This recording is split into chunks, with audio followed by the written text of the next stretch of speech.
Hey friends, it's Gloria and welcome back to another video. Today is going to be my August wrap up. I'll be talking about all of the books that I got to read in the month of August. I read quite a variety this month actually, and as usual like to categorize my books into genres, and so let's start off with some mystery and thrillers. One of the books that I finished in the month of August, and it seems very fitting for the summer months, and that is The Dry by Jane Harper. Jane Harper is a very beloved mystery author, suspense really, and I was curious to see what all the hype is about, and overall I enjoyed my experience with this book. This is set in the Australian desert in the heat of the summer. At the heart of the story, a man named Aaron Falk, who is an investigator, works for like the FBI of Australia, goes back to his hometown to investigate a murder-suicide of one of his childhood best friends and his family, and secrets in the mystery is uncovered. There are time jumps and multiple points of views. I gave this one 3 stars. It didn't wow me like I thought it would, and I honestly didn't find myself very connected to the main character. Didn't really care about the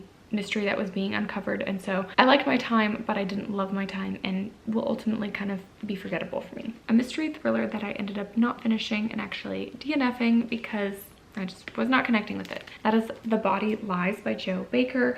This author is known for the book Longborn, which is like a Pride and Prejudice retelling, and I'm still really interested in that book. This book I picked up this month particularly for the Read Your Bookshelf Challenge. I needed a book with body part in the title or the word body, and so I looked through my TBR and this one was on it. I think this originally got on my TBR from a Book Olive. She rated it 5 stars. It was honestly just a bit too dark and icky feeling for me. You start off with a young woman who's walking home from work and she gets assaulted, beaten, and almost raped. She gets so scared and so worked up about it that she decides to move, but her husband doesn't want to move because he has a job he likes, and so her and her son move and her husband stays behind, and so there's like marriage tension, and she starts working at this new university in a small town in England, and she does not feel qualified for her new job, and she's teaching students how to write, and so you're getting her perspective and then an unknown kind of omniscient perspective from some mysterious creepy character, and then also perspectives from her different students, and that's about as far as I got. I didn't like the tension, the language. I wasn't really following what was going on and was immediately unliking any characters that were presented, and so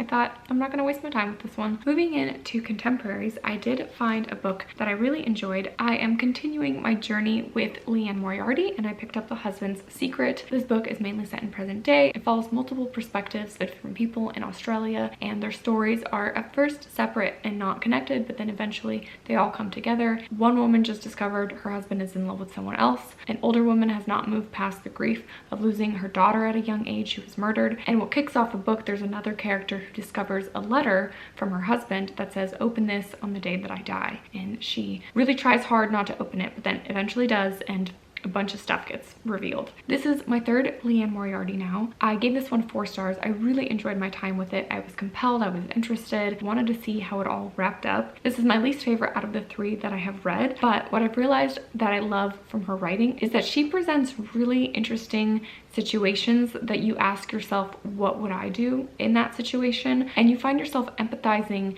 and connecting with the character and being like, what would I do if I was presented with the information that this character is presented with? How would I respond? And I really like that thought experiment. And so I'm still enjoying her writing. I still want to continue. She has a very big backlist, and I have several of her other books on my shelves, so I will be slowly making my way through her work. I then picked up a couple of new releases. The first one is receiving lots of love, and that is Remarkably Bright Creatures by Shelby Van Pelt. This is a book about an older woman who works at an aquarium, and she befriends the octopus in that aquarium. And there's also another perspective from a young man in his late 20s, early 30s, who his life's kind of falling apart. He doesn't know what he wants to do, but he goes up to try to find his birth dad and then befriends this older woman and other people in the small town. This book feels like a Bachman book. It feels like the same experience that I had with 100 Years of Lenny and Margot. It is sweet, and I think I understand why it works for some people and why people are giving this really high 5-star praises, but I am not one of those people. I do not really like the Bachman story. I didn't really love 100 Years of Lenny and Margot, talked about that last month, and this one I also was just very underwhelmed with. I was not moved. I was not emotionally connected with the characters. I was a bit bored. I was most annoyed with the main character of the young man whose life is all messed up, and the choices that he's making and the way he's thinking about things. I just found myself rolling my eyes. There are some sweet moments for sure, but I was not emotionally in this one at all. My heart was not in it, and I ended up giving it 2 stars. And then the last contemporary I picked up is a romance, and that is Thank You for Listening by Julia Whalen. Thank you to Libro FM for giving me the advanced listener copy to this. So I listened to this audiobook, which is the ultimate way to listen to this because Julia Whalen is an audiobook narrator, and this whole story is about audiobook creation and audiobook narrators. It's pretty meta. It's a love story between 2 audiobook narrators in the romance genre, and the majority of the relationship unfolds through emails and texts, which I actually don't love listening to because I find them very choppy and like repetitive to always say the person's name or to always announce the date that the email or text was written. And so I feel like in that sense, it would almost be better to read this or at least pair the 2, but it was still a fun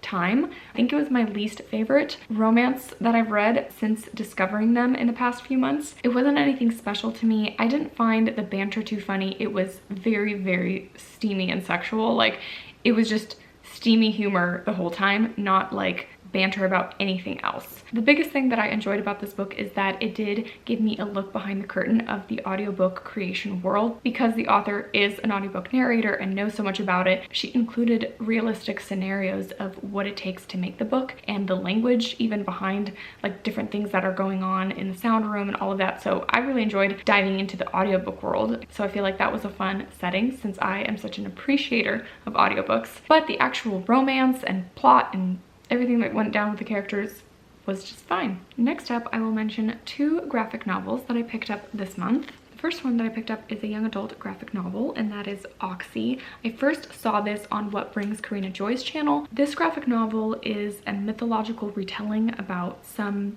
god myth in the Norwegian world. Being unfamiliar with that, I found myself quite lost in this retelling. This is also a translated graphic novel. There's very, very minimal words in this. The majority of this is just illustrations, and they're mostly black and white with some yellow and fire theme throughout. And although I love the illustration style, I was completely lost with the story, and I also found it a bit too dark and creepy and weird. It's about this little fire demon that is born to some bears and then ends up killing his siblings, and there's these weird ghost children from some god in the sky who want to take over the earth, but this little fire demon decides to save the planet. It was way too strange for me as far as the story goes, but the illustrations were beautiful. I also picked up a nonfiction graphic novel called In Waves. I saw a book olive give this 5 stars on Goodreads, and so I immediately went to the library and checked it out because I love graphic novels. I thought this cover was beautiful. It felt also very perfect for summer, and I enjoyed my time with this one. I found it to be a little bit choppy, and I think I gave it 3 stars. Literally no pun intended with the choppy waves. But anyways, this is a story of AJ Dungo and his relationship with his longtime girlfriend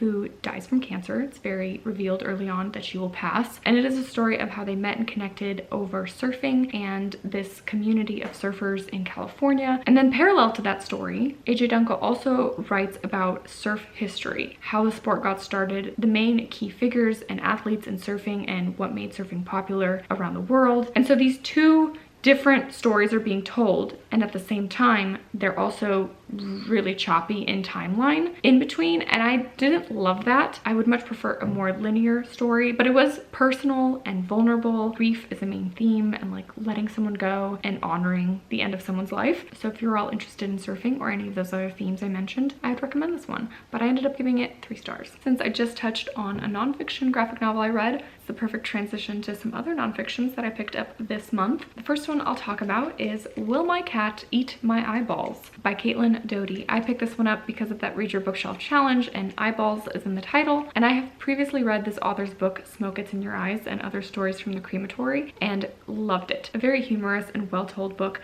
about the death industry, what working at a funeral home and crematory looks like, and all of the different things surrounding death, why so many people are afraid of it, afraid to talk about it. And this is just a short little book answering various questions around death. Caitlin Doty has a very prominent social media presence on YouTube and I think other platforms, and so I think people sent in questions and she answered them in this book, and she tells it in a very lighthearted and humorous way, which I really enjoyed. Ended up giving this one 4 stars. A nonfiction that has been on my summer TBR and many other TBRs, one of the longest books I've owned since starting BookTube, and that is Killers of the Flower Moon, The Osage Murders and the Birth of the FBI by David Grann. Finally got to this book and I'm glad I did, but I didn't love it as much as I thought I would. Ended up giving this true crime book 3 stars. It was just a bit too dry. The part about the Osage murders and the Osage community I found very interesting. The other big part of this book that was about the FBI, I found very boring. This was very just kind of bland, dry writing as far as some beautiful nonfiction that I have read. And this just was a much more like straightforward, here are the facts, here are the people, here's what happened. Not really anything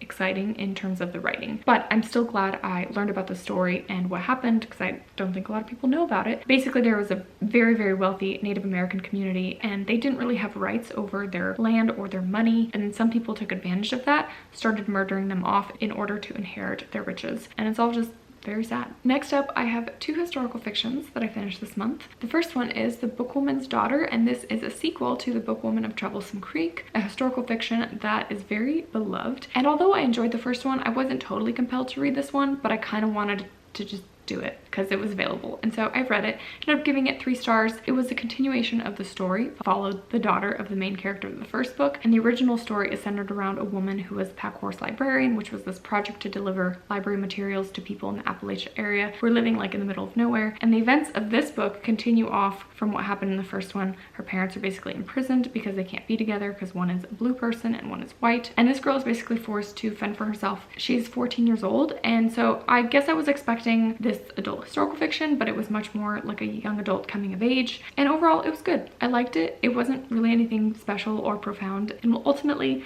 be also quite forgettable for me. I didn't really get that more that I was hoping for. I wanted more of the parents' relationship. That was missing from the first book for me, and we didn't get any of that because her parents aren't even in the story. It's just a young girl trying to survive in the Appalachian Mountains and befriend people, and then other people are mean to her, and you know, it was good, but nothing special. Now, this next historical fiction is Sarah's Key by Tatiana de Renee. I picked this up because of Buzzwordathon, a book with an item in the title, Key. This is a World War II historical fiction, and I hated this book. And I kind of knew from the beginning that I was going to hate it, and I just sort of like read it all the way through. Ended up giving it 1 star. One of the worst historical fictions I have ever read, and apologies if you love this book. Just ignore me, skip ahead. This one is a dual timeline historical fiction set in Paris. This book centers around the historical event in Paris. I can't pronounce it because it's a tough French word, but there was a roundup of all of the Jewish families in Paris, and they were put into this building, and then the children and parents were split up. People were sent to concentration camps, and the majority of people perished. This follows a young girl from that Jewish family who ultimately survived that experience, but everyone else in her family died. And the present perspective is a 45-year-old American journalist living in Paris who is uncovering those events. But that's not even the point of the present timeline. The whole present story is her horrible marriage to this French man, and she has a young daughter, but her husband treats her like crap, is cheating on her, and she gets pregnant at 45, and then her husband is forcing her to get an abortion, and she's battling whether she wants to do that. And I'm just reading all of that like, why is this in this book? It's the most pointless, horrible present day timeline I have ever read in historical fiction, and I hated every minute of it. I wish it didn't exist. The historical timeline was decent. It was interesting to learn about the Parisian perspective and like the French police and how they aided the Nazi regime and sent so many people to concentration camps. That was interesting. I'm glad I learned about that, but one of the worst present day timelines I have ever read, and it was garbage. Thank you for listening to my rant. Shall we move on? I have a couple classics to talk about. This first one, it took me 3 months to read, but I finally made my way through this 1,200+ page book, The Count of Monte Cristo by Alexander Dumas. I debated whether to make a whole separate video about this book, but figured I would just include it in this wrap up, so I'm gonna try to be brief. Overall, my understanding of the story was the 2002 film adaptation, and I love that film. Watched it many times, one of my all-time favorites. I was excited to dive into the original source material. I was very adamant about reading the unabridged version. I don't regret that experience, but I would not recommend the unabridged version for everyone because this was a long book, and there were parts that I got very lost and bored, and at the end I was just really dying to finish it because I just wanted to move on. And I think that's just because of the size and length of this. It just took a long time, and I was ready for the story to be finished. But let me mention some things that I loved and didn't love about it. This is a revenge story, a very interesting one, but I think that the movie did it better, and we can argue in the comments if you want to, but nicely. I'm not someone who thinks the film adaptation needs to be super true to the book. I can recognize that it absolutely is different. The movie goes a totally different direction, but I think that it goes in a better direction. I think that the movie writers, producers, creators took this original source material and amplified it. They made it more interesting. They made the ending better, in my opinion. There was some weird stuff in this book, and how it wrapped up I was very underwhelmed by. Ultimately, the story of Edmond Dantes, a man who's wrongfully imprisoned of a crime and gets sent to a prison for 13 years, breaks out, uncovers a treasure, and becomes this billionaire who goes to Parisian society and takes revenge on all of the people that wronged him. I loved the prison sequence and Edmond Dantes as a character, and I really didn't get to see that person again until the end, barely. The whole time that he's the Count of Monte Cristo is this whole facade, and I wanted more vulnerable moments of him being revealed and his true self shown. Instead, he was just this persona to all of these people. There was also a lot of like teenage young Romeo and Juliet romance in this book that I was just like rolling my eyes. I was like, please get over yourselves. Literally, they all want to actually commit suicide if the person that they love can't be with them, and I'm like, y'all need to stop. You need to calm down. I ultimately have no regrets reading this book. It was not 5 stars like I thought it was going to be. It landed somewhere around 3.5 for me. I enjoyed my time with it, and my biggest takeaway is that after reading this book, I have such a better understanding of French history and this time period in the 1800s, everything surrounding Napoleon Bonaparte. Yes, a lot of those times in this book were dry and boring, and I was like, please, why are we still focusing on this? But at the end of the day, when I closed the book, I feel like I got such an interesting understanding of French culture that I wouldn't have otherwise got in the abridged version or just from the movie or even reading from a nonfiction. I'm going to remember the details of the story more, and it made me appreciate France and makes me want to visit Marseille. I tried to be brief. I don't know if I was, but yeah. That's a classic I finally have checked off my list. And finally, let me talk about a book that I am in the middle of, but I'm filming this wrap up early because I'm leaving on vacation tomorrow. It is currently August 25th as I'm filming, and I didn't want to film an August wrap up after. And I know that I'm going to finish this book before the month is up because I'm buddy reading it with Shelley Swearingen and Tiffany from Beautiful Minutia, and I'm really enjoying it, and I'm over halfway. That is The Poisonwood Bible by Barbara Kingsolver. This is a book that has been on my summer TBR for a while. I was very intimidated by this one. This is classified as historical fiction, like religious fiction. It is about a Georgian Southern Baptist family that goes to live in Congo because their father is a reverend preacher and he wants to bring salvation to the people of Africa. And the 4 main perspectives are the mother and the 3 daughters of this family. And I am thoroughly enjoying my read with this. I'm very pleasantly surprised. As I'm past the halfway point, this book is currently sitting at 4 stars.